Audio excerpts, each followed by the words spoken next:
வணக்கம் நண்பர்களே, வாழ்க வளமுடன். இப்போ திருமணம் எப்போ செய்யக்கூடாதுன்னு முதல்ல பார்க்கலாம். திருமணத்துக்கான காலங்கள், திருமணத்தை பற்றி நிறைய போட்டுக்கிறோம். திருமணத்துக்கு எப்போ செஞ்சால் ஒரு பிரச்சனையை கொடுக்கும், அதாவது திருமணம் ஆகிறதுக்கு ஒரு என்கேஜ்மெண்ட் ஆகும், உடனே என்கேஜ்மெண்ட் நின்று போகிறதுக்கான பிரச்சனைகள் வர்றது, இல்லை கல்யாணம் அன்றைக்கே டைவர்ஸை பிரிஞ்சு போகிறது, ஒரு வாரம் 10 நாள்லேயே பிரச்சனையை கொடுக்கறது, இது மாதிரி ஒரு வருஷத்துக்குள்ளே பிரச்சனைகள்லாம் கொடுக்கறதுக்கான காரணங்கள் என்ன அப்படின்றது, ஒரு கிரகத்தோட புத்தி நடக்கும்போது கண்டிப்பாக நம்ம திருமணம் பண்ணும்போது கண்டிப்பாக தசா புத்தியை பார்த்துக்கிட்டே இருக்கணும். இப்போ பார்த்திங்கன்னா, இப்போ 7ஆம் பாவத்தை முக்கியமாக பார்க்கணும். 7ஆம் பாவம் தான் ஜோடி அப்படின்றது.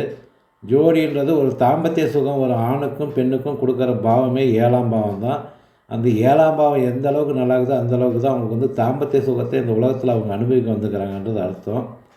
இப்போ ஒரு ஆணாக இருந்தாலும் சரி, பெண்ணாக இருந்தாலும் சரி, அவங்களுக்கு நடக்கிற தசா புத்திலாம் முக்கியமாக பார்க்கணும். நடக்கிற புத்தி தசையில் பார்த்திங்கன்னா, புதன் தசையில் இப்போ இங்கே செவ்வாய் புத்தி அப்படின்னா 23/10/2023 19/10/2023 வரைக்கும் திருமணம் செய்யவே கூடாது. அப்படி செஞ்சாங்கன்னா அவங்களுக்கு பலவிதமான பிரச்சனைகளை அந்த கிரகம் கண்டிப்பாக கொடுத்துரும். கல்யாணம் ஆன உடனே பிரிவினையை கொடுக்கறது இதுதான்.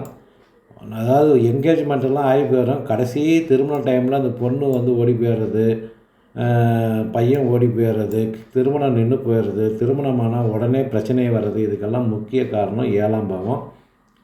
மீதி எல்லாத்தையும் நம்ம பார்க்குறதோட நடக்கிற டைமில் இருக்கிற புத்தியை கண்டிப்பாக பார்க்கணும். 7ஆம் அதிபதியே தசையோ புத்தியோ நடக்கும்போது 7ஆம் அதிபதி என்ன செய்ய போகிறார், 7ஆம் பாவத்தை காட்டுறார் அப்படின்னா கண்டிப்பாக 7ஆம் பாவம் திருமணத்தை கண்டிப்பாக உருவாக்குவார். 7ஆம் பாவத்தோட புத்தி வந்ததுமே திருமணத்துக்கான விஷயத்தை ஸ்டார்ட் பண்ணுவார். அந்த திருமணம் நல்லபடியாக நடக்குமா, பிரச்சனையை கொடுக்குமான்றது கண்டிப்பாக பார்க்கணும்.